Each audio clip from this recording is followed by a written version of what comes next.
இன்றைய இதமான காலை தென்றலில் அனைத்து அன்பு உள்ளங்களுக்கும் என் இனிய காலை வணக்கம்.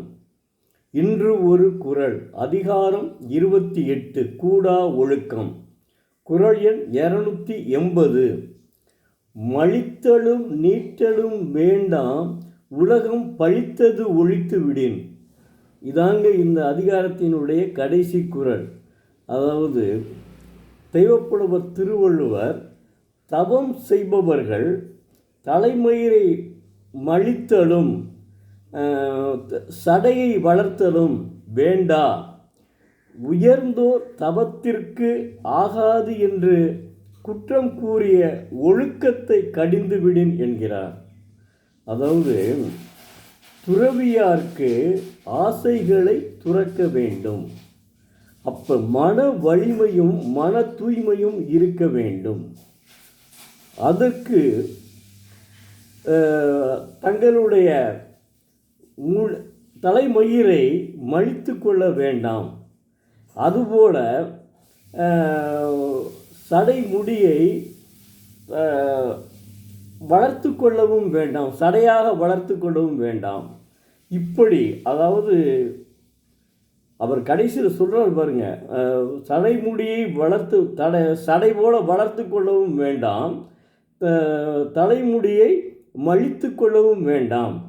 அதற்கு பதிலாக உலகம் என்ன வேண்டுமென்று நினைக்கிறதோ அது என்ன, உலகம் நன்மையைத்தான் ஒழுக்கத்தைத்தான் விரும்புகிறது. அந்த ஒழுக்கத்தை நீங்கள் கடைப்பிடித்தால் போதும் என்கிறார். எவ்வளவு அற்புதமாக கடைசி குறளில் தீர்ப்பே சொல்லிட்டாருங்க. அதாவது எப்போவுமே அவர் கடைசி குறளில் தான் தீர்ப்பு. பட்டிமன்றமே அநேகமாக நான் திருவள்ளுவருடைய குறள்களை வைத்து தான் ஆரம்பித்திருப்பார்கள் என்று எனக்கு தோன்றுகிறது. எல்லாம் சொல்லிவிட்டு அதை பற்றி அந்த குறள், அந்த அதிகாரத்தில் 10 குறளிலையுமே இந்த துறவு கூடா ஒழுக்கத்தை பற்றி சொல்லிவிட்டு கடைசியில் அவர் என்ன முடிக்கிறாரு, நீங்கள் அப்படி போடித்தனமாக இருக்க வேண்டாம், சடைகளை வளர்த்து கொண்டும் அது முடியை மழித்து கொண்டும் இருக்க வேண்டாம் என்று உணர்த்துகிறார். மொட்டை அடித்து கொண்டும், மழித்தல்னா மொட்டை அடிக்கிறதுங்க, சிறைக்கிறதுன்னு சொல்லுவாங்கள்ல, அது மொட்டை அடிக்கிறது. மொட்டை அடித்து கொண்டும் சடையாக கீழே தாடியை வளர்த்துக்கிட்டும் சாமியார் ஊர் வேடம் போடுறது. அப்படி வேடம் போட்டு தானே இந்த 10 ஆண்டுகளுக்கு முன்பு ஒருவன் என்னென்ன செய்தானோ அதெல்லாம் செய்து கடைசியில் பார்த்தீங்கன்னா பக்கத்திலேயே புதைத்து விட்டான்ல. அதை விரும்பாத பெண்கள், சில பெண்கள் சொல்லியவுடன் அந்த பெண்களை உடனே பணம் வச்சு நிறையா வச்சுருக்கான்ல, உடனே அவனை வச்சு அப்படியே அங்கேயே குடி போண்டு புதைச்சிடுறது. இதெல்லாம் கரெக்டாக கண்டுபிடிச்சாங்க நம்ம காவல்துறையை பாராட்ட வேண்டும்.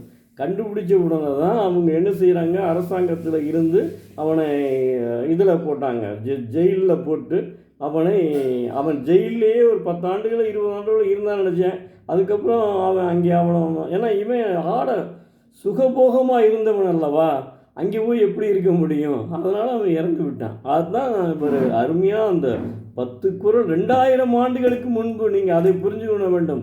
2000 ஆண்டுகளுக்கு முன்பு இதைவிட கொடியதாக நிறைய நடந்திருக்கிறது. அதனால தான் தெய்வப்புலவர் இதை ஒரு குறளாகவே வைத்துள்ளார். அதனால் மாணவ செல்வங்கள் தினந்தோறும் ஒரு குறளை படியுங்கள். மாணவ கண்மணிகளே, உங்களை மன்றாடி கேட்டுக்கொள்கிறேன், திருக்குறளை விட வேண்டாம். திருக்குறளை உங்கள் பள்ளிக்கூடங்களில் நடத்துவார்கள், அது வேறு. நீங்கள் என்ன செய்யுங்கன்னா, வேறு ஒன்றும் இல்லை, இப்போ தற்சமயத்துக்கு உங்களுக்கு இது வாங்கி நீங்கள் கலைஞருடைய குறளோவியம் கூட வாங்கி படிக்கலாம், அதெல்லாம் விலை ஜாஸ்தி. நீங்கள் அது வேணாம், நீங்கள் மு வரதராசனார் பல்கலைக்கழக துணைவேந்தருங்க, அவர் எழுதுறதுமே நல்லா உங்களுக்கு ஈஸியாக புரியும். பரிமையாளர்கள் எழுது உங்களுக்கு ஈஸியாக புரியாது. அதனால் நீங்கள் இவர் எழுதுனதை வாங்கி படித்து அதனுடைய பொருளை உணர்ந்து, நாங்கள் மனப்பாடம் பண்ணணும்னு சொல்லலை, நீங்கள் அதை படிங்க, அதுக்கு பொருளை உணர்ந்தீங்கன்னா உங்களுக்கே தெரிஞ்சு போயிடும். நீங்கள் மனப்பாடம் பண்ணணும்னு நான் சொல்லலை, அதை நல்லா புரிஞ்சுக்கிறீங்க. நீங்கள் அதை சொன்ன உடனே உங்களுக்கு புரிஞ்சுக்கணும், இவ்வளவு சொல்லியிருக்காரு, அப்போ நம்ம அதை கடைப்பிடிப்போம் வாழ்க்கையில்.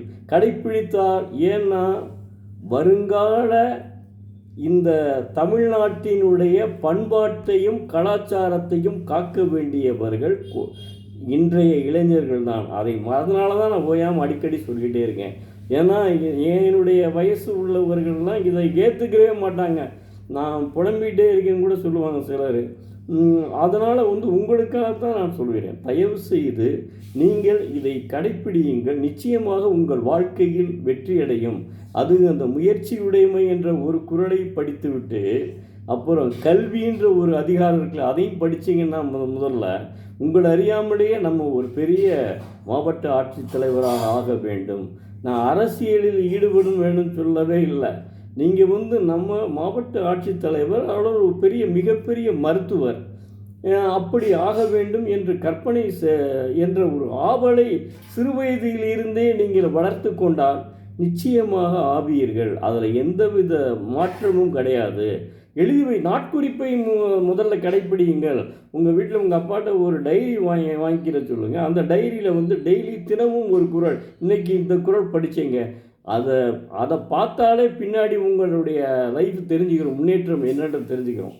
கண்டிப்பாக நீங்கள் முன்னேறுவீர்கள். நன்றி, வணக்கம். நாளை மீண்டும் ஒரு குறளுடன் உங்களை சந்திக்க விரும்பும் எழுத்தாளர் சோ. பரமசிவம், மதுரை. நன்றி.